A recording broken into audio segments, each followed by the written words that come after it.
네, 당신의 초이스 이윤지입니다. 오늘 코스피 지수 장중 고점 6,347선까지 찍으면서 오늘도 사상 최고치를 찍고 오긴 했지만 결국에는 외국인 투자자가 7조 원 넘는 매도 물량을 쏟아내게 되면서 결국 1%대 하락으로 거래를 마쳤습니다.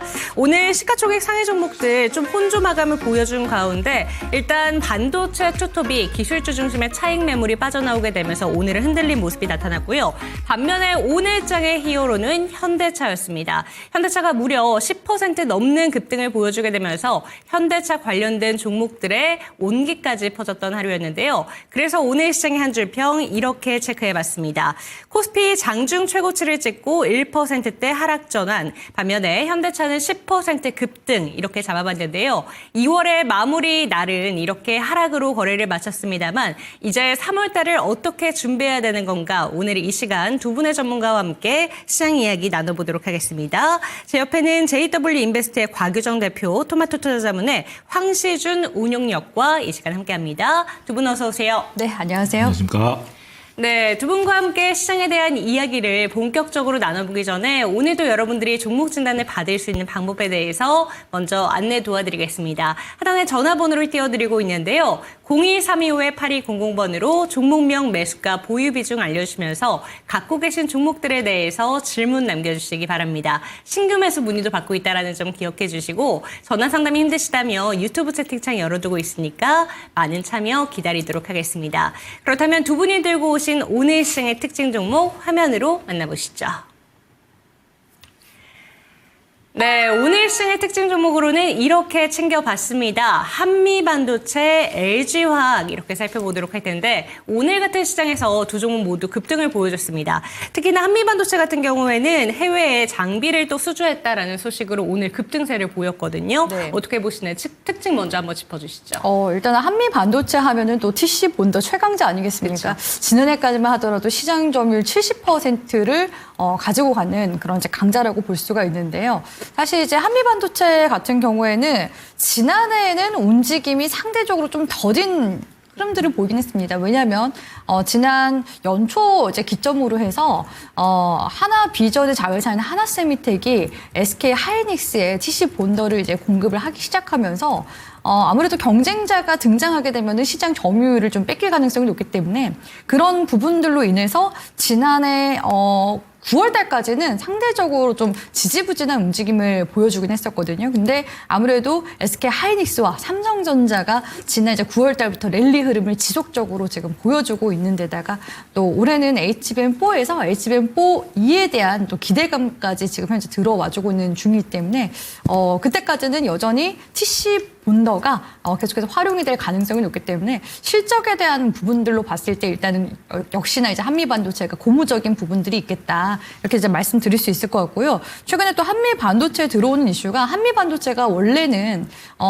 기존에 2024년도까지만 하더라도 SK 하이닉스에 거의 독점적으로 이 TC 본더 장비를 납품을 해왔었거든요. 근데 아무래도 SK 하이닉스도 이제 하나세미텍을 이제 공급사로 그렇죠. 채택을 하다 보니까 한미 반도체 역시도 그러면 다른 이제 거래처를 이제 좀 뚫고 나가는 쪽으로 판로를 계속해서 좀 확장해 나가는 그런 움직임을 보였습니다. 그러던 중에 삼성전자가 이제 지난해 7, 8월 달부터 이 HBM4 이후 버전에 대한 TC 본더 공급 방안을 논의하고 있다라는 그런 관련 이야기들이 나오는 걸로 보여지는데 일단은 이 TC 본더 시장에서는 이 다음 세대가 또 하이브리드 본더 세대거든요. 그래서 지금 하나 비전이 최근에 움직임이 나왔었던 것도 최근에 하나 비전 자회사 하나 셈텍 쪽에서 2세대 하이브리드 장비를 공개를 일단은 시장에 했기 때문에 움직임이 나왔었던 거고 한미반도체 같은 경우에도 지금 현재 인천 쪽에 1,000억 원을 지금 현재 투자를 해서 하이브리드 본더 팩토리 공장을 지금 현재 또 건립 중에 있는 그런 상황이기도 합니다. 그래서 선제적으로 이런 또 하이브리드 본더 장비를 선점하기 위한 그런 움직임들이 지금 나타나고 있다. 이렇게 이제 또 과언이 아닐 것 같고요. 삼성전자 쪽에서는 이르면 HBM4E부터 하이브리드 본더 장비 도입을 검토하고 있다라는 그런 이야기들이 나오고 있고 이 하이브리드 본더 장비가 이제 필수 공정으로 쓰이는 세대는 HBM6부터는 본격적으로 그 관련 장비를 쓸 것으로 좀 기대가 되는 상황이거든요. 그래서 지금 시장에서는 계속해서 미래 멀티플을 계속 앞당겨서 쓰는 그런 흐름들이 시장에서 많이 보여지기 때문에 지금 한미반도체 같은 경우는 이런 실적에 대한 부분들과 향후 이런 삼성전자라는 고객사 확보, 더 나아가서 하이브리드 본더 장비 이후 세대의 그런 기대감까지 지금 현재 들어오고 있는 중이기 때문에 급등세가 강하게 나타나는 걸로 보여지고요. 다만 지금 구간에서 한미반도체를 공략할까 하시는 분들은 다시금 눌림목을 줄 때 접근하시는 거를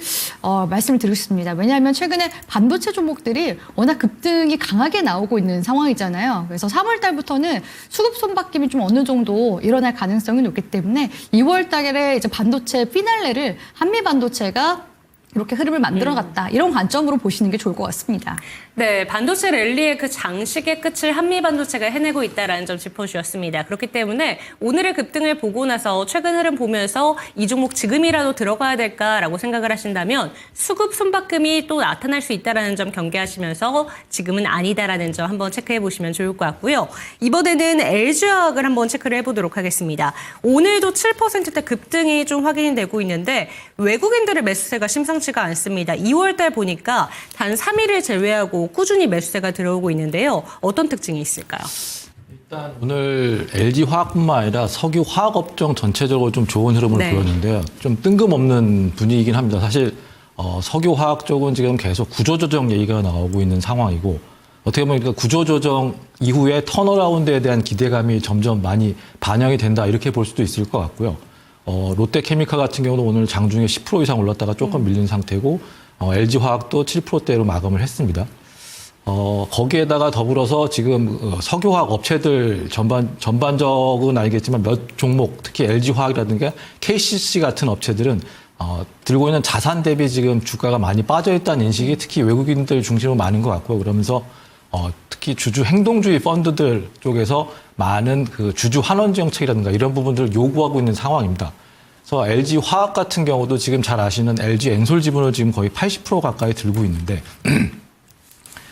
이 부분에 대한 좀 지분을 줄여서 주주 환원을 해달라 하는 요구들도 많이 있었고 이에 반응을 하면서 LG화학도 79.5% 중에 9.5% 지분을 앞으로 5년간 순차적으로 매각하기로 지금 시장에 이미 발표를 하였었고요.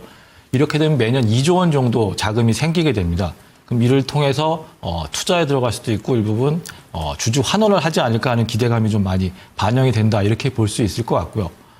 지금은 또 LG화학 같은 경우는 최근에 이제 LG 엔솔 전반적으로 2차 전지 업종이 되게 주가가 반등을 하고 있는 모습을 나타남에 따라서 LG화학이 그거에 대한 이제 기대감도 많이 커지고 있고 사실 LG화학 같은 경우는 워낙 본업 가치가 지금 네. 많이 내려가다 보니까 LG 엔솔 지분 가치 자체가 더 커진 상황입니다. 전체적인 밸류에이션 할 때 그런 부분도 많이 반영이 되면서 지금 현재 주가 흐름이 좀 나쁘지 않게 좋게 흘러간다 이렇게 볼 수 있을 것 같습니다.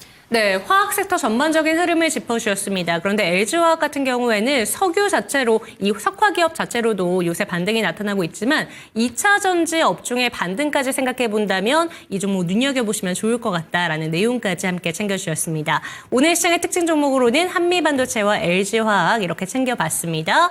이번에는 시청자의 초이스 시간으로 넘어가 보도록 하겠습니다. 궁금하신 종목 좀 상담을 받고 싶다라는 종목이 있으시다면 하단에 보이는 전화번호로 연락 주시기 바랍니다. 02-325-8200번으로 종목명, 매수가, 보유 비중 알려주시면서 갖고 계신 종목들에 대해서 한번 상담 받아보시기를 권해드리고 있고요. 전화 상담이 힘드시다면 유튜브 채팅창 열어두고 있으니까 많은 내용 올려주시기 바랍니다. 신규 매수 문의도 받고 있습니다. 첫 번째 종목 진단 가볼게요. 첫 번째로는 최강모님께서 올려주셨습니다. 제이스택이고요. 평단가는 8,000원, 30% 보유하고 계십니다. 이 종목 평단가랑 거의 차이가 안 나는데 오늘 좀 많이 밀렸습니다. 어떻게 바라보실까요? 최근에 지금 매수를 하신 걸로 보여지는데요. 이 기업이 하고 있는 여러 가지 사업을 보면은 모멘텀은 저는 충분하다고 생각을 하고 있거든요. 반도체 제조 장비도 지금 만들고 있는 곳이기도 하고 또 디스플레이 패널 본딩 자동화 장비라든지 배터리셀 조립 그런 활성화 장비도 만들고 있는 데다가 최근에는 그 자율주행 로봇 관련한 여러 가지 사업들도 지금 함께 하고 있는 곳이기 때문에 관련 모멘텀을 봤을 때는 충분히 시세가 여전히 저는 올라와주고 있는 중이기 때문에 한 번에 좀 눌림은 나올 수 있다고 보여지거든요. 우리 시청자분이 지금 매수하신 구간이 주가가 또 올라가고 있을 때 최근에 한 달 들어서 지금 내내 상승세가 나왔을 때 지금 따라잡으신 거기 때문에 비중 30%는 좀 무거울 수 있고 그렇기 때문에 지금 종목 상담 요청을 주신 거라고 생각이 들어요. 그렇기 때문에 지금 현재 구간에서 눌림이 나오더라도 저는 건전한 조정 정도로 보면서 가셔야 된다라고 생각을 하고 있거든요. 그래서 지금 구간에서 뭔가 비중을 줄이기에도 약간은 조금 애매한 그런 이제 부분들이 있다고 생각을 합니다. 그래서 만약에 단기 대응을 하면서 가고 싶다 하신다면은 지금 어차피 뭐 손실 구간이 크거나 하는 그런 구간대는 아니잖아요. 그래서 반매도를 했다가 눌림 나오면 그때 다시 원래 비중으로 돌리는 그런 식으로 전략을 세우시는 게 훨씬 더 안정적일 수 있다라는 부분 참고만 해주셨으면 좋겠고요. 아무튼 지금 구간에서 단기적인 눌림이 나올 수는 있습니다.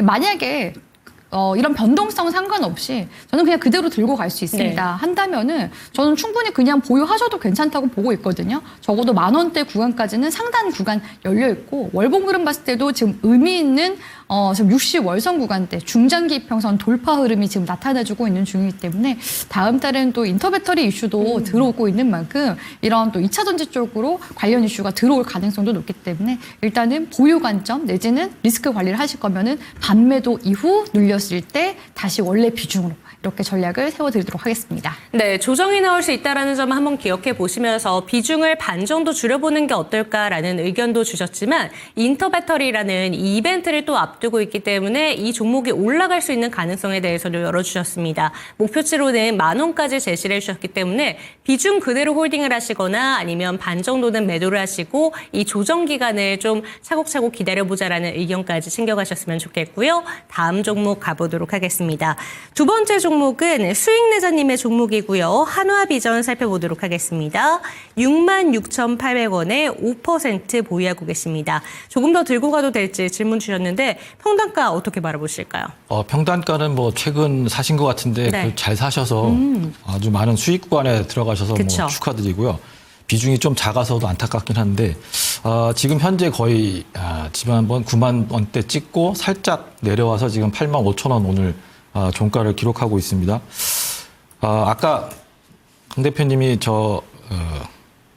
한미반도체요. 한미반도체 네. 다 말씀을 해주셨는데 하나비전 역시 기존의 기본적인 그 시큐리티 사업부에서 카메라 같은 걸 만들고 있고 거기서 뭐 연간에 한 영업이익 1,000억 정도는 기본적으로 나오는 회사입니다. 근데 밑에 이제 한화 세미텍이라는 자회사를 통해서 여러 가지 반도체 장비를 만들고 있는데 여기서 작년에 역시 TC본더를 만들어서 하이닉스에 납품을 했었고요. 그래서 800억대 정도 수주를 받은 걸로 시장에서는 알려져 있는데 일단 그 이후로 TC본더에 대한 발주가 조금 지연이 많이 되면서 좀 많이 안 되면서 추가적인 수주 모멘텀은 없었고 그래서 주가도 역시 지지분이했습니다. 하지만 최근에 다시 이제 TC본더에 대한 중요성 부각되고 있는 상황에서 한미반도체가 특히 이제 어제 올라오면서 같이 좀 올라오는 측면도 많았고요. 근데 길게 봤을 때 TC본더 자체가 크게 시장은 계속 커지는 분위기이기 때문에 뭐 하나비전도 주가 흐름은 좋을 거라고 생각하는데 단기적으로 좀 많이 올랐고 그다음에 아직 하나비전은 SK 하이닉스 말고 추가적인 그 고객사를 확보를 못 하고 있는 상황이기 때문에 좀 주가가 탄력적으로 더 올라가는 데는 좀 힘들지 않을까 하는 생각은 듭니다. 하지만 비중 5% 들고 있으신 관계로 뭐 크게 이거를 여기서 익절을 하시는 것보다 뭐 길게 보고 더 들고 가셔도 괜찮지 않은 포인트지 않을까 생각을 합니다. 네, 좋습니다. 한화비전까지 챙겨봤습니다. 평단가 매우 좋지만 비중이 조금 낮다라는 점이 아쉽게 느껴진다라는 점 한번 기억해 보시면 좋을 것 같고요. 오늘 시장의 특징 종목으로 곽유정 대표님께서 한미반도체 이야기를 해주셨는데 같이 함께 좀 이야기를 챙겨가셨으면 좋겠습니다. 다음 종목으로 한번 넘어가 보도록 할게요. 세 번째 종목은 해피님의 종목이고요. 모트렉스 살펴보도록 하겠습니다. 14,600원에 이 종목도 5% 보유를 하고 계시네요. 종목 진단은 어떻게 보시는지 그리고 목표가는 어느 정도까지 바라보시는지 궁금합니다라고 질문을 주셨습니다. 사실 자동차 종목들이 가면 갈 줄 알았는데 이 종목은 거의 좀 쭉 이어지고 있습니다. 어떻게 보실까요? 올해는 일단은 잘 보유하고 계시라는 말씀 드리고 싶어요. 일단 코스닥 활성화 대책에 대한 네. 기대감이 지금 들어오고 있기 때문에 중소형주들도 그에 따른 낙수 효과 기대감 충분히 가져갈 수 있는 시기라고 보여지거든요. 특히나 지금 현대차가 로봇 관련 모멘텀이 들어오고 있긴 하지만 올 이제 하반기부터는 본격적으로 구글의 그 자율주행차 계열사 그 웨이모가 미국에서 로봇택시 이제 광폭 행보를 이제 보이게 되면서 현대자동차의 자율주행 사업도 같이 함께 탄력을 받게 될 가능성이 높다고 보고 있습니다. 왜냐하면 웨이버가 사업을 확대하면 확대할수록 현대 아이오닉 5 공급 대수 역시도 같이 함께 늘어날 가능성이 높기 때문이라고 볼 수가 있을 것 같은데요. 여기에 지금 현대차의 자회사 모셔널을 통해서 또 자체 개발 중인 로봇택시 서비스도 상용화를 지금 앞두고 있는 상황이기 때문에 모멘텀 충분하고요. 또 국내에서도 원래 미국에 비해서 규제 장벽이 굉장히 촘촘했었는데 지금 국토교통부 쪽에서 내년에 레벨 4 완전 자율주행 상용화를 목표로 이제 공식화한 그런 이제 이슈들도 지금 들어와주고 있는 중이기 때문에 최근에 이제 모트렉스가 12월 1월 달부터 대량 거래량 들어와주기 시작했잖아요. 그래서 조금은 힘든 구간이긴 하지만 그래도 올해 안에는 충분히 또 수익 구간까지도 나올 수 있을 만한 종목이라고 보고 있거든요. 그래서 월봉 흐름 봤을 때 12,000원 구간대가 1차 매물대긴 해요. 근데 우리 시청자분 매수 가격 구간이 14,000원 구간대잖아요. 12,000원에서 여기 14,000원 구간대를 돌파를 해주면 상당 구간 자체가 2만 원대까지 열려 있습니다. 네. 그래서 만약에 이 코스닥이 2,000스닥 3,000스닥까지 간다라고 한다면 모트렉스도 시장 수급에 의해서 움직임이 나오는 것도 있고 이런 관련 모멘텀이 더더욱 부각될 가능성도 있거든요. 그래서 그런 관점에서 수익까지 한번 잘 내보셨으면 좋겠습니다. 네, 코스닥 시장의 활성화 정책과 함께 이 종목 지금은 눌려 있지만 지금 이 조정 기간이 끝나고 나면 올라갈 수 있는 가능성 짚어주셨습니다. 2만 원 부근까지 또 열어두고 계신다고 하니까 기억해 보시면 좋을 것 같고요. 여러분들의 종목 진단 기다리고 있겠습니다. 하단에 전화번호 띄워드리고 있는데요. 02325-8200번 활짝 열어두고 여러분들의 종목 진단 기다리고 있겠습니다. 다음 종목 가볼게요. 이번 종목은 리노공업 체크를 해보도록 하겠습니다. 서유원님의 종목이고요. 매수가가 98,000원에 비중은 12%입니다. 진단 부탁드립니다. 라고 보내주셨는데 비중 보니까 조금 물을 타신 게 아닌가라는 생각이 듭니다. 어떻게 바라보실까요? 일단 사기는 매수 시점은 얼마 안 되시긴 네. 하셨네요. 이게 최근에 거의 10만 원 올 때까지 이제 됐는데 리노공업 정말 좋은 회사인 거는 뭐 아시고 사셨을 것 같은데요. 이게 테스트용 소켓 쪽에서는 뭐 글로벌 거의 탑인 회사고 그렇기 때문에 마진도 거의 영업이익률 50%대를 계속 지금 창사 이래 계속 거의 유지하는 상황이고 주가는 대신 좀 밸류에이션 자체는 그래서 높게 형성되면서도 계속 주가는 꾸준히 상승하는 모습을 보여왔습니다. 그런 차에 이제 최근 들어서 주가가 좀 한번 점프업을 하는 모습을 보였고요. 그래서 일단은 밸류에이션 상으로도 뭐 많이 올라와 있고 그래서 주가 업사이드가 여기서 뭐 아주 크진 않을 것 같지만 이 회사는 결국 장기적으로 계속 보유하고 가야 되는 종목이기 때문에 지금 그 가격대에서는 장기적으로 생각을 하시고 계속 보유 의견을 말씀을 드리고요. 여기서는 뭐 특별히 차익 실현할 만한 정도의 수준은 아직 아닌 것 같습니다. 네. 네, 지금 이 리노공업 같은 경우에는 종목에 대한 좀 확신이 있으신 것 같습니다. 그렇기 때문에 좀 장기적으로 보유하시면서 수익 극대화 전략 얘기해 주셨으니까 기다려보시면 좋을 것 같고요. 오늘 확실히 반도체 종목들의 조정이 나와서 그런지 반도체 종목들의 종목 진단이 많이 올라오고 있습니다. 양수인님의 종목이고요. 이번에는 에이징랜드 체크를 해보도록 할게요. 46,924원 10%입니다. 언제쯤 갈 수 있을까요? 추가 매수를 해야 되는 건지 아니면 손절해야 되는 건지 상담 부탁드립니다. 라고 보내주셨는데 다른 반도체에 비해서 좀 못 갑니다. 이 종목은 좀 어떻게 대응하는 게 좋을지 한번 짚어주시죠. 에이징랜드가 이제 우리 국내 기업으로는 또 유일하게 TSMC와 디자인하우스 협업을 하고 있는 곳이거든요. 이 디자인하우스가 뭐냐면 반도체를 이제 설계하고 이제 파운드리 제조 공정에 이제 맡길 때 그 제조 파운드리 쪽에 맞게끔 설계를 이제 조정해주는 중간다리 역할을 하는 게 디자인하우스라고 보시면 되겠습니다. 지금 뭐 전 세계적으로 사실 뭐 엔비디아 칩도 지금 수요가 폭발적이긴 하지만 비엔비디아 진영에서 나온 AI 칩 기업들 역시도 지금 계속 나오고 있는 중이거든요. 작년 같은 경우에는 이제 구글과 이제 브로드컴이 같이 손을 잡고서 TPU도 AI 칩을 이제 새롭게 공개하기도 했었는데 그런 이제 움직임들이 올해부터는 좀 더 가속화될 것으로 보여집니다. 그러면은 디자인 하우스 역시도 일감이 계속해서 늘어날 가능성이 높겠죠. 그래서 디자인랜드가 그래도 그 AI 관련해서 칩 열풍이 불었을 때 2024년도에 가장 선제적으로 먼저 움직임이 나왔었던 관련 기업이었습니다. 작년부터는 이제 메모리 훈풍이 강하게 시장에 불어서 상대적으로 디자인 하우스 관련 기업들이 억눌려 있었던 부분들도 있지만 지금 이제 시장에서 반도체 소부장 관련 기업부터 해서 다시금 이제 반도체 중소형주 쪽으로도 수급 이동에 대한 지금 기대감도 여전히 큰 상황이라고 볼 수가 있거든요. 그래서 그런 관점에서 봤을 때 에이징랜드가 지금 지리한 지금 박스 구간 자체가 거의 지금 한 1년 정도 나와주고 있는 상황이기 때문에 조금 더 저는 기다려 보셨으면 좋겠습니다. 오히려 이런 이제 박스권 구간이 세력들의 매집 구간이라고도 볼 수가 있거든요. 네. 그래서 현 구간에서 시세가 만약에 이제 탄력적으로 나오기 시작한다라고 했을 때는 5만 원대 구간까지 그대로 시세가 움직임이 나올 가능성도 높기 때문에 일단 수익 구간까지 한번 잘 노려보셨으면 좋겠습니다. 네, 지금은 답답하게 느껴질 수 있는 구간입니다. 하지만 이 종목에 대해서 5만 원까지도 열려있는 구간이 있다라는 점 짚어주셨으니까 이 답답한 박스권 장세를 뚫고 올라가기를 한번 기다려보시죠. 다음 종목으로 한번 가보도록 하겠습니다.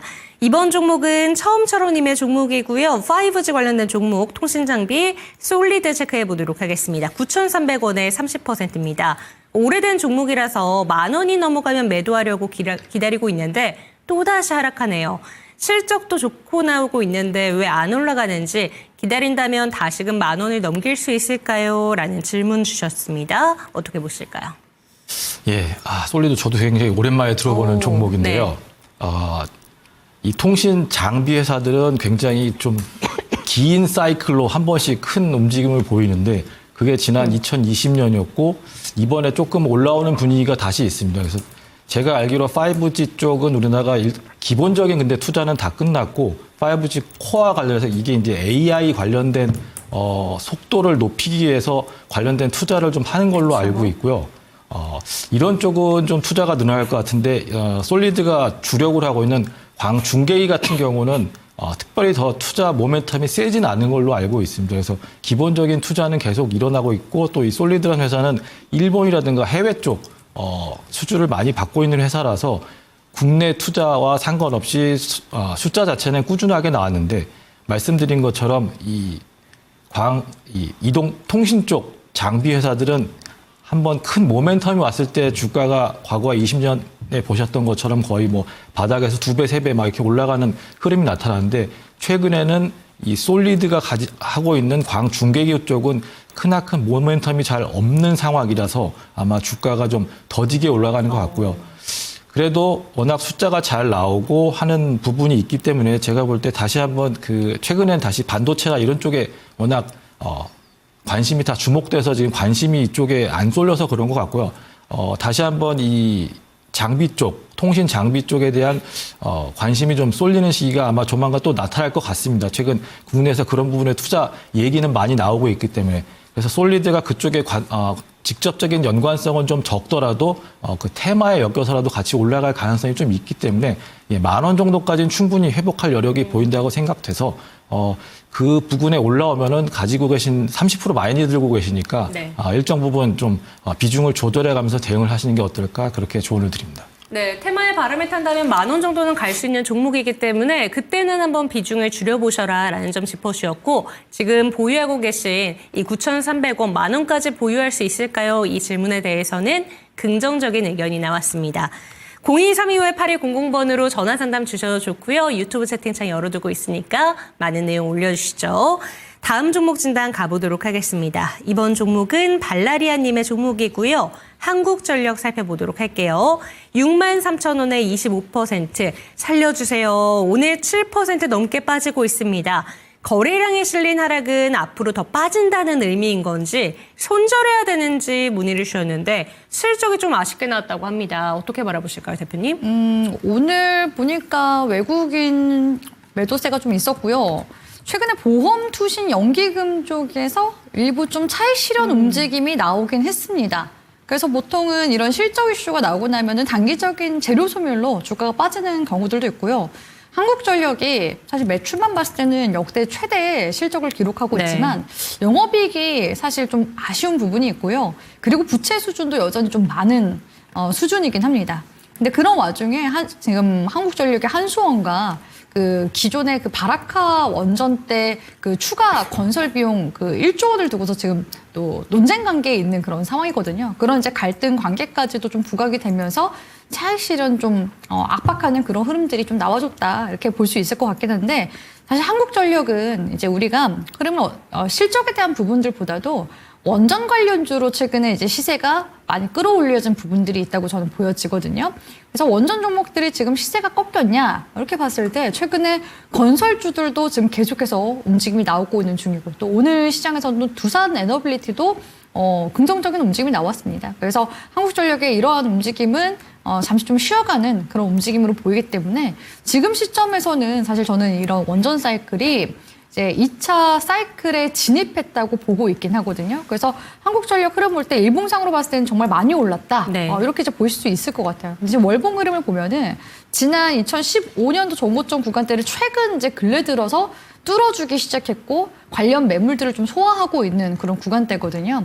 그래서 잠시 숨고르기 구간, 변동성 눌림 구간은 강하게 나올 수는 있긴 하지만 사이클 자체가 워낙 지금 강한 상황이기 때문에 오히려 다음 상승 시기가 나온다라고 했을 때는 올해 전고점 7만 원 구간대를 돌파해줄 만한 더 강력한 시세로 이어질 가능성이 높거든요. 그래서 지금 구간은 단기적인 눌림이나 조정은 불가피하긴 하지만 우리가 업황을 보고 가야 된다. 이런 말씀을 드리고 싶어요. 그래서 초보 투자자분들이 주식 관련 이제 뭐 차트 분석 이런 것들 보고서 어설프게 지금 거래량이 없이 종목이 떨어진다. 내지는 지금 오늘 너무 매도 거래량이 나온 것 같다. 이런 거에 대해서 일일비 하시는 분들이 계신데 지금 시점에서는 업황을 보고 가셔라. 이런 조언을 같이 함께 드리도록 하겠습니다. 네, 많이 걱정하실 수 있겠지만 그 부분에 대해서는 걱정 없이 업황 자체가 너무 좋다라는 점 하나만 믿고 가보자라는 의견 챙겨가셨으면 좋겠습니다.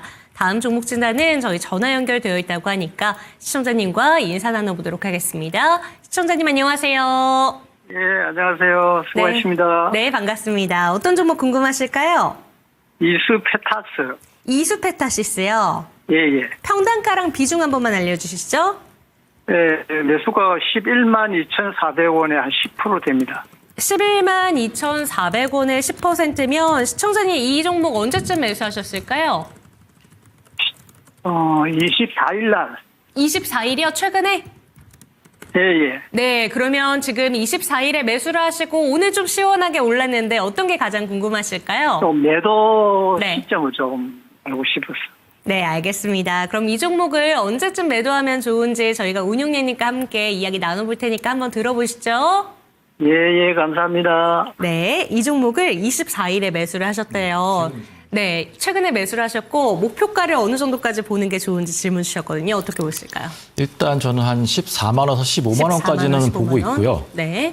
그게 이제 전고점 부근이긴 합니다. 아마 근데 그 이후로도 1분기 이후 이제 실적 발표를 보면서 이건 좀 더 계속 참고를 해야 될 것 같은데 작년 4분기 실적이 이수페타시스가 시장 컨센서스 대비 좀 하회를 했습니다. 소폭.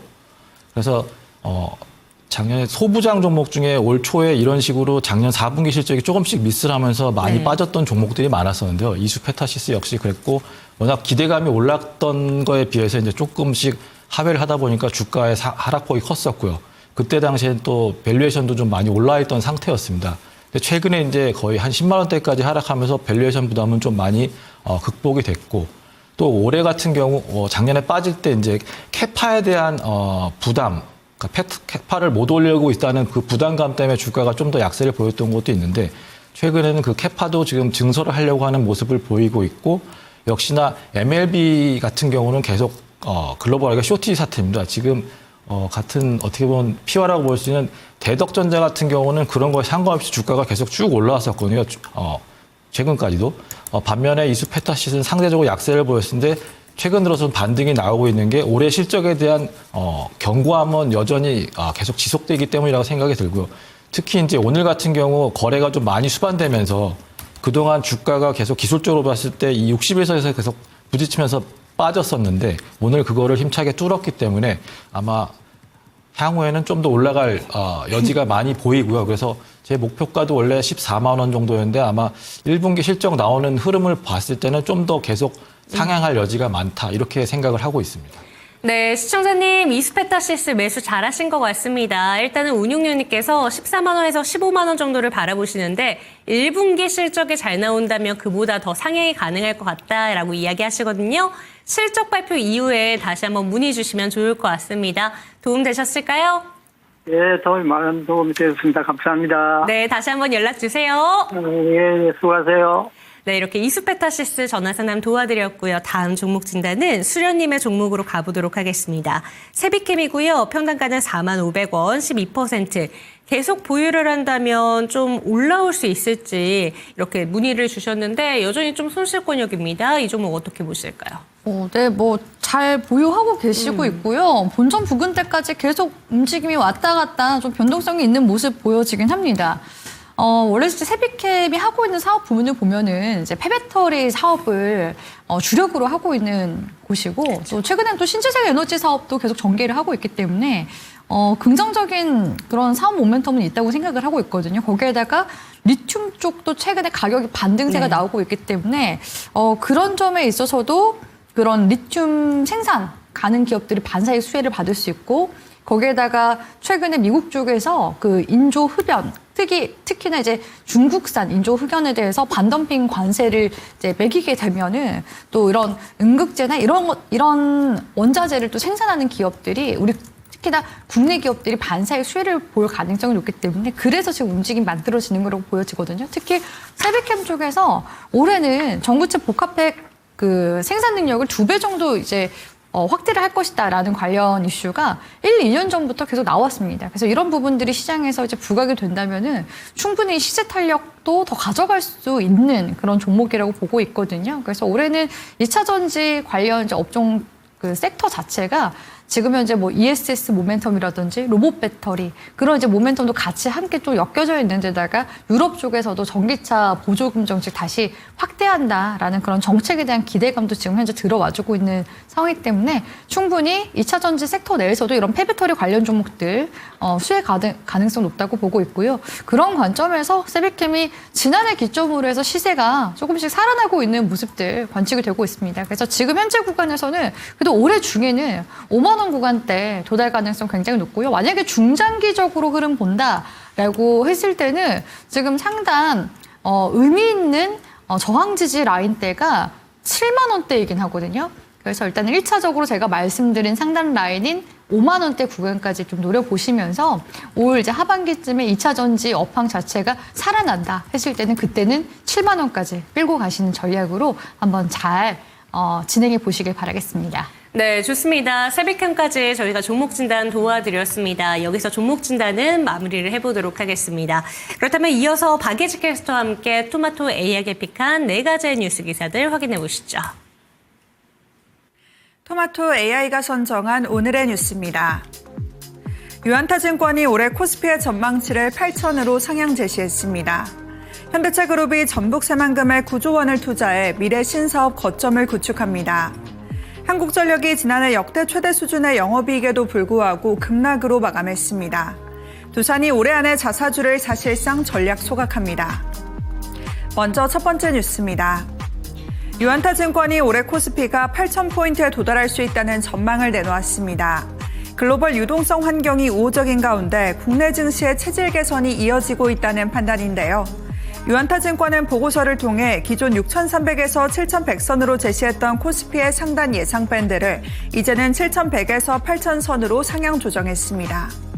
이어 증시의 강세 배경으로는 글로벌 매크로 환경 개선과 한국 정부의 정책 변화, 수급 여건 개선, 반도체 성장세 지속 등을 제시했습니다. 시장에서는 이례적인 상단 제시에 상징성이 크다는 평가가 나오는데요.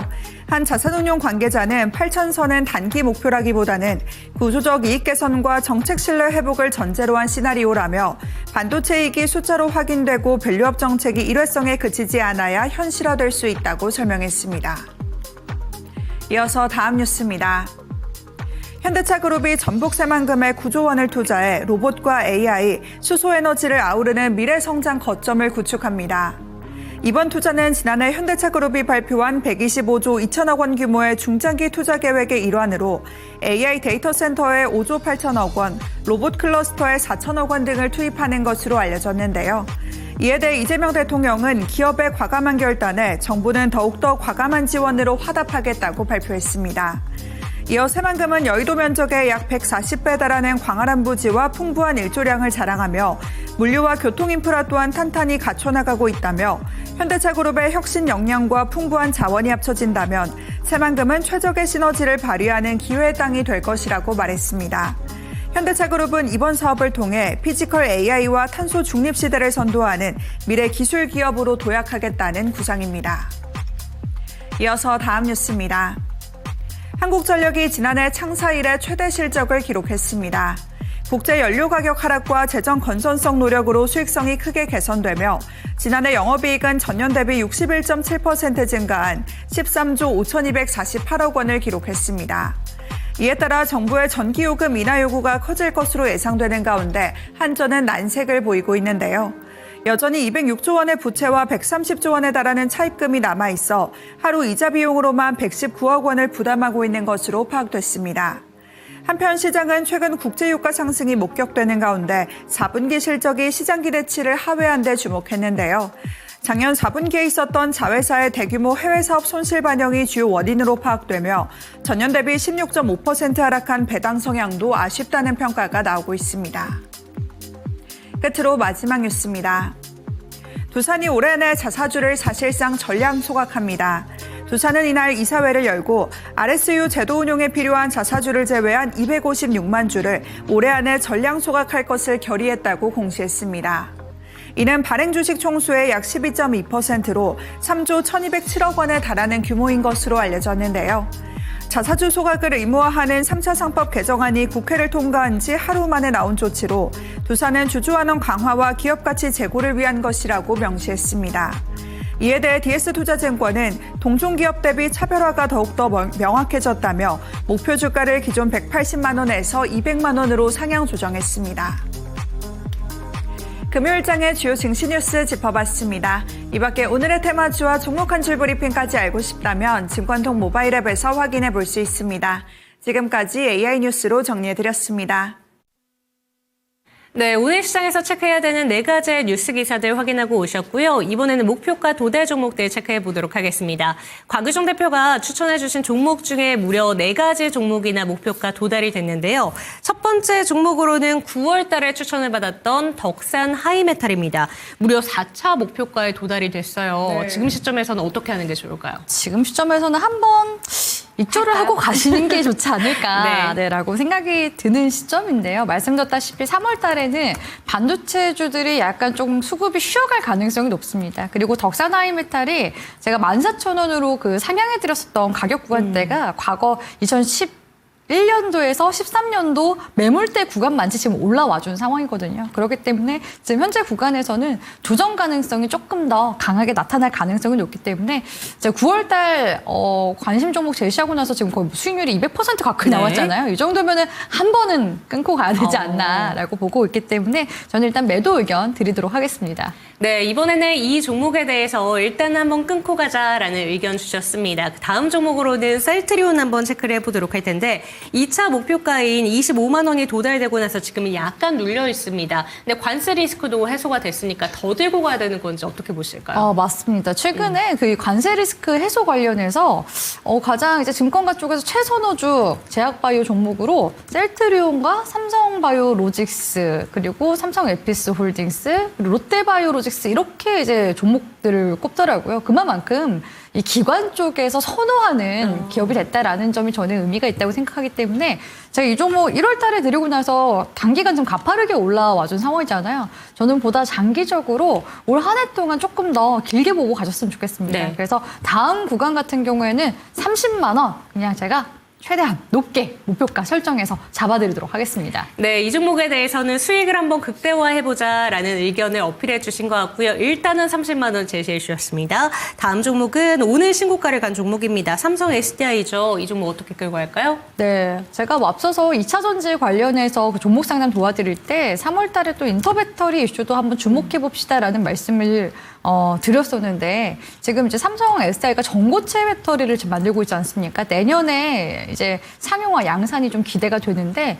특히 이제 에너지 밀도가 높기 때문에 로봇 배터리에 대한 기대감이 큽니다. 그러한 부분들을 이번 인터 배터리 쪽에서 만약에 풀게 된다라고 했을 때 투자자들의 그런 주목도가 삼성 SDI로 계속해서 몰리게 될 가능성도 높다고 보고 있고요. 삼성 SDI가 이제 지난해 기점으로 해서 ESS 사업도 본격적으로 지금 시작한 상황이거든요. 그래서 올해도 이제 ESS 향 관련 이제 수주 모멘텀도 열어두고 본다면은 2차 전지 관련 섹터들이 하나의 에너지라는 그런 섹터 내에서 원전과 신재생 에너지, ESS 같이 함께 계속해서 동반해서 움직임을 주도해 나가는 그런 흐름들이 나타날 가능성이 높기 때문에 저는 삼성 SDI 역시도 장기적인 관점에서 봤을 때는 목표가 추가 상향도 더 가능하다고 생각을 하고 있거든요. 근데 지금 이제 막 60월선 구간대까지 일단은 도달한 상황이기 때문에 여기서 일단 한 단계 정도 레벨업 된 구간이 60만 원 정도로 목표가를 좀 더 추가 조정해 보도록 하겠습니다. 네, 좋습니다. 인터배터리 데이에 대한 기대감 실어주셨고요. 60만 원까지 바라보도록 하겠습니다. 마지막 종목은 지지난주에 추천을 받은 종목이었고 원전 모멘텀 긍정적으로 보신다라는 이야기를 해주셨죠. 우진엔텍입니다. 오늘 두산에너빌리티 같은 경우에는 또 좀 고점을 높여가는 것 같은데 약간은 쉬어가네요. 어떻게 보는 게 좋을까요? 네, 뭐 일단은 1차적인 제가 잡아드린 단기 목표 구간까지는 네. 올라와준 상황이잖아요. 우진엔텍이 지금 이제 우리가 기대해 볼 수 있는 사업 부문이 SLR 사업에 대한 기대감을 가져가 보셔도 좋을 것 같습니다. 왜냐하면 지금 원전도 지금 노후화된 원전들이 있는데 그거를 이제 계속 운전할 수 있게끔 연장 사업을 해주는 게 SLR 사업이고요. 그런 이제 원전을 유지 보수 정비를 해주는 그런 이제 사업을 하고 있는 곳이 또 우진엔텍이기도 합니다. 그리고 원전 계측 제어 설비 부품도 만들고 있기 때문에 요즘에 이제 우리 국내에서도 신규 원전 이제 건설에 대한 이야기가 나오고 있는 상황이라서 국내 건설사 할 때 특히 중소형 종목들도 움직임이 나오지 않았습니까? 그래서 그런 관점에서 봤을 때도 지금 여러 가지 복합적인 그런 모멘텀도 들어와주고 있는 상황이고 더 나아가서 고리록이 지금 원전 해초도 지난해부터 이제 승인을 받기 시작했기 때문에 이 해체 시장까지도 우진엔텍이 노린다라고 했을 때 그와 관련된 모멘텀도 강하게 발현될 가능성이 여전히 높다고 보고 있습니다. 그래서 그런 관점에서 봤을 때 목표까지 32,000원 일단 단기적으로 한번 도달했기 때문에 다음 목표 구간대는 36,000원 구간대 돌파하면은 강력한 시세로 이어질 가능성이 높기 때문에 다음 목표가 다시 한 번 더 잡아드리도록 하겠습니다. 네, 우진엔텍까지 체크를 해봤습니다. 그렇다면 내일장을 위해서 그러니까 3월달 장이 되겠죠. 어떤 종목을 들고 오셨는지 두 분의 추천 종목 화면을 통해서 만나보시죠. 네, 원전 종목인 두산에너빌리티, 반도체 종목인 SK하이닉스 이렇게 살펴보도록 하겠습니다. 3월 달에도 원전 쪽으로 집중을 해주시는 것 같아요. 먼저 두산에너빌리티 짚어주시죠. 일단은 뭐 작년까지는 계속해서 이제 이 AI 모멘텀으로 특히 지난 이제 하반기에 메모리 반도체 관련 기업들, 특히 반도체 관련 기업들이 시장에서 시세를 강력하게 냈다면 이런 이제 사이클의 사실 흐름의 중심은 이 AI 데이터 센터 투자에 대한 그런 이제 부분들로 인해서 이 AI 칩의 수요 확장으로 이어졌기 때문에 반도체 수요가 지금 늘어나고 있는 중이잖아요. 그럼 이 데이터 센터 이제 인프라 건설에 대한 이야기가 언제부터 나왔냐 이런 부분들을 생각을 해보면 지금 데이터 센터 건설이 본격화된 시기가 2024년도부터 본격화됐습니다. 그러면은 데이터 센터들이 지금 곳곳에서 지금 이미 또 지어지고 있거나 지어진 그런 이제 데이터 센터들도 계속 늘어나게 되겠죠. 그러면 이제 앞으로 우리가 또 여기서 인사이트를 한 번 더 늘려 가보자면은 전력 인프라도 지금 뭐 2, 3년 전부터 계속해서 노후화된 그런 전력 인프라도 교체를 해온 그런 상황이기 때문에 그러면 이런 인프라가 만약에 이렇게 충족이 됐을 때 전력을 가지고 와야 됩니다. 그러니까 결국에는 에너지 패권 경쟁으로 이어지게 될 가능성이 높다는 거거든요. 그렇기 때문에 지금 전 세계적으로도 탈탈 원전화를 이제 하고 있는 그런 상황이고 에너지 중에서 사실 가장 안정적으로 공급받을 수 있는 에너지원은 원전입니다. 예, 그렇기 때문에 지금 미국의 빅테크 기업들도 계속 대규모 원전 전력을 확보하고자 하는 움직임이 올해는 더더욱 가속화될 가능성이 높고요. 특히 최근에 우리나라가 지금 유럽 쪽에 있는 국가들과도 계속 협력을 논의하고 있는 중이고, 최근에는 튀르키예 쪽도 같이 논의가 나왔었는데, 이제는 우리나라와 동남아 지금 정상회담에서 원전 협력 논의를 또 하게 될 가능성이 지금 높아졌습니다. 그러니까 지금 글로벌 곳곳에서 원전 프로젝트에 대한 기대감이 굉장히 큰 상황이라고 볼 수가 있고요. 그렇기 때문에 미국에서는 계속 선제적으로 우리나라의 마스가 또 중요하지만 이제 원전을 가장 먼저 좀 협력을 하자라고 해서 지금 손을 내밀고 있는 그런 상황이기 때문에 그런 관점에서 있었을 때 원전제 사이클은 저는 이제부터 시작됐다고 보고 있습니다. 그래서 두산 에너빌리티 지금도 많이 올라간 거 아니야? 라고 생각하시는 분도 계시겠지만 저는 두산 에너빌리티의 2차 사이클 변곡 구간 자체가 10만 원대라고 보고 있거든요. 그래서 삼성전자가 10만 전자에서 20만 전자까지 단숨에 올라간 것처럼 굉장히 지금 의미 있는 구간대 올라와주기 시작했고, 특히 최근에 반도체 쪽에서는 올해 외인 기관 쪽이 단기 차익 실현이 좀 나오고 있는데 지금 두산 에너빌리티 쪽에는 외국인 순매수세가 지속적으로 지금 들어오고 있는 모습이 관측이 되죠. 그래서 지금 원전 쪽에서는 초에는 또 건설주들도 한 차례 움직임이 나왔기 때문에 다시 주기기 쪽으로 수급이 원전 섹터 내에서도 수급 수단매가 돌 가능성이 높아진 그런 시기라고 볼 수가 있을 것 같습니다. 그런 관점에서 두산 에너빌리티의 올해 수주 목표 금액도 14조 원대라는 거를 우리 시청자분들 주목해 보셨으면 좋겠고요. 계속해서 미국 시장에 또 진출하기 위해서 미국의 가장 큰 에너지 거대 기업인 웨스팅하우스의 AP 1000 노영 관련해서 수주 범위도 이제 확대를 해나감에 있어서도 두산 에너빌리티가 주기기를 공급하게 됐을 때 수혜 기대감이 굉장히 큰 그런 상황이기 때문에 이런 부분들로 봤을 때 지금 두산 에너빌리티 원전 모멘텀으로 충분히 우리가 기대해 볼 수 있고, 제가 에너지 패권 경쟁 말씀드렸는데 두산 에너빌리티가 신재생 에너지 사업도 하고 있죠. 거기다가 최근에는 가스터빈 시장까지도 진출하게 되면서 대규모 지금 수주까지도 따내고 있는 상황입니다. 그래서 사실상 두산 에너빌리티는 토탈로 봤을 때 그냥 에너지 기업 그 자체로 보시고 가셔야 되거든요. 그렇기 때문에 1등 기업을 우리 시청자분들이 공략을 하실 거면 제대로 공략을 하셔야 된다라고 보고 있기 때문에 두산 에너빌리티 흐름 보셨으면 좋겠고요. 두산 에너빌리티가 두산 중공업이었을 시절에는 최고가 구간대가 14만 원대였습니다. 그래서 단숨에 전고점 구간대까지도 시세를 치고 올라가게 될 가능성이 높기 때문에 목표가는 14만 원 제시하고요. 손절가는 8만 5천 원 제시하도록 하겠습니다. 네, 원전 종목인 두산 에너빌리티 14만 원 목표가, 손절라인 8만 5천 원 기억해 보시기 바랍니다. 이번에는 반도체 종목인 SK 하이닉스 챙겨보도록 하겠습니다. 오늘은 쉬어갑니다. 어떤 포인트 짚어주실까요? 예, 오늘 다행히 쉬어가서 제가 이거를 해도 의미가 좀 있는 것 같습니다. 오늘마저 올랐으면 좀 재미가 없었을 것 같은데요.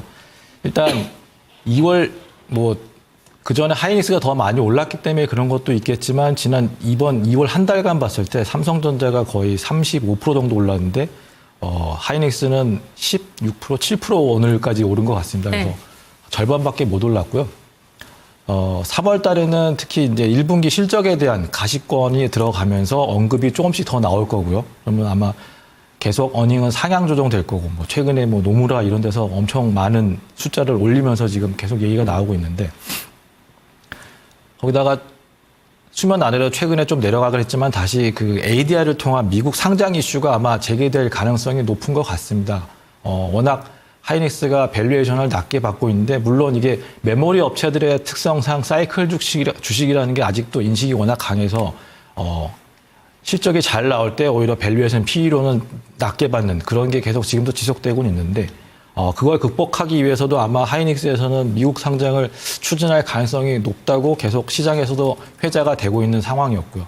최근에는 말이 없었지만 다시 한번 언급이 나올 것 같습니다. 그런 부분들 때문에 아마 3월 들어서는 좀 더 하이닉스가 탄력이 있을 것 같고, 그다음에 하이닉스가 메모리 쪽에서도 D램이나 HBM은 굉장히 좋았지만 사실 낸드 쪽은 상대적으로 좀 약했습니다. 그래서 인텔의 솔라다임까지 인수를 했음에도 불구하고 그쪽 부분이 그렇게 회복은 잘 안 됐고요. 대신 그래서 이번에 샌디스크와 협력을 통해서 낸드 부분 경쟁력을 좀 제고하려고 합니다.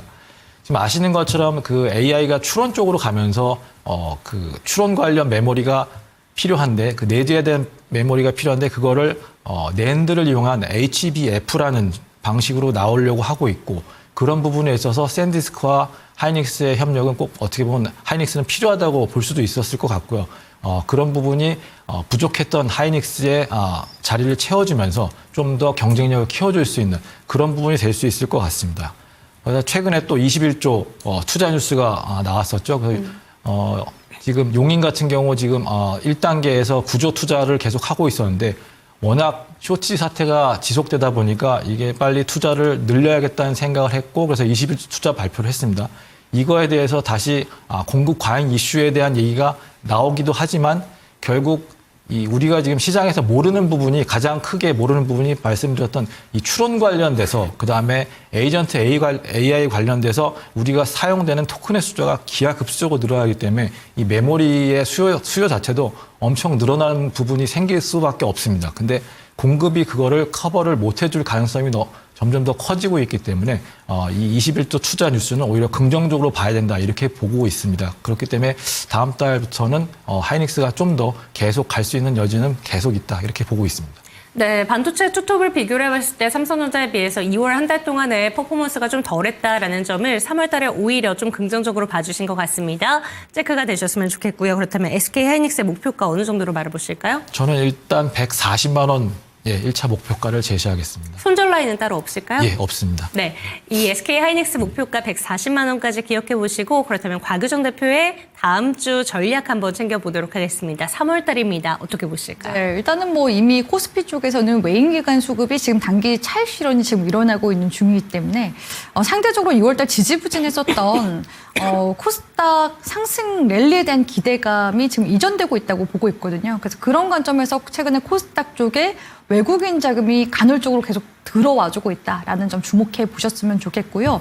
그러면 이제 코스닥 시장 지수가 올라갈 때 가장 주도적으로 올라갈 수 있을 만한 섹터가 무엇일까 했을 때 제약바이오와 2차 전지라고 볼 수가 있는데 또 3월 달에 인터배터리 관련 이슈가 있기 때문에 2차 전지 관련 섹터 쪽으로 수급이 강하게 쏠릴 가능성 높다 이렇게 보여지고요. 또한 3월 중에 대미투자 특별법이 국회 통과 가능성이 굉장히 또 높아지고 있는 시기인 만큼 원전 쪽이라든지 대미 협력 기대가 되는 그런 분야 쪽에 섹터들이 다시금 시장에서 움직임이 나올 가능성이 높기 때문에 관련 수급 순환매의 주도 섹터 내에서도 지금 순환매가 나올 수 있기 때문에 관련 흐름들 잘 지켜보셨으면 좋겠습니다. 네, 운용위원님은 어떻게 보실까요? 예, 전 3월 초에 여러 가지 데이터들 나올 게 있는데요. 특히 3월 1일 날 또 반도체 2월 수출 데이터가 나옵니다. 아마 이게 또 시장 기대치보다 잘 나올 것 같고 그러면 그거에 따라서 또 반도체 종목이 오늘 살짝 밀렸지만 계속 반등이 나올 것 같고요. 또 중요한 거는 그 ISM 지수라든가 모바일 월드 콩그레스 이런 거에 관련된 테마성 종목들 좀 올라갈 수 있는 여지가 있을 것 같고요. 그다음에 3월 초 정확히 언젠지는 지금 나와 있지는 않은데 지금 외환시장 24시간 개방 인프라 구축을 정부에서 하기로 되어 있습니다. 그럴 경우에 또 MSCI 지수 편입에 대해서 지금 6월 달에 선진국 지수 편입을 준비를 하게 되기 때문에 이에 따른 기대감이 국내는 굉장히 커질 수 있을 것 같고 이게 기존의 EM 지수에 편입될 때보다 선진국 지수로 편입되면 좀 더 롱머니들이 많이 들어올 수 있는 여지가 생기기 때문에 국내 시장에 아주 긍정적인 최근에 특히나 외국인들이 많이 팔고 나가기 때문에 걱정을 많이 하시지만 이런 부분을 완화해 줄 수 있는 부분이 될 수 있을 것 같습니다. 네, 3월 주 시작부터 체크해야 되는 데이터들이 많습니다. 이 내용까지 한번 기억해 보시고 두 분과는 여기서 인사 나눠보도록 하겠습니다. 두 분 말씀 고맙습니다. 네, 오늘 방송 시간 1시간 동안 종목 진단을 받고 싶으셨는데 못 받으신 분들을 위해서 오늘은 또 한 가지 종목 진단을 받을 수 있는 방법이 있습니다. 미스터 진단 또 종목 진단을 지금부터 받고 있으니까요. 여러분들 종목 진단 많이 남겨주시면 좋을 것 같습니다. 저희가 그리고 또 8시 30분에 돈 버는 퀴즈쇼 저희 증권통파도 참여해 보시고 금요일 저녁 9시 미스터 진단 전화 접수 02-2128-3388번 지금부터 열어두고 기다리도록 하겠습니다. 종목에 대한 상승과 하락은 보장하지 않는다라는 점 반드시 기억해 주시고 이 시간 마무리해 보도록 하겠습니다. 시청해 주신 여러분 고맙습니다.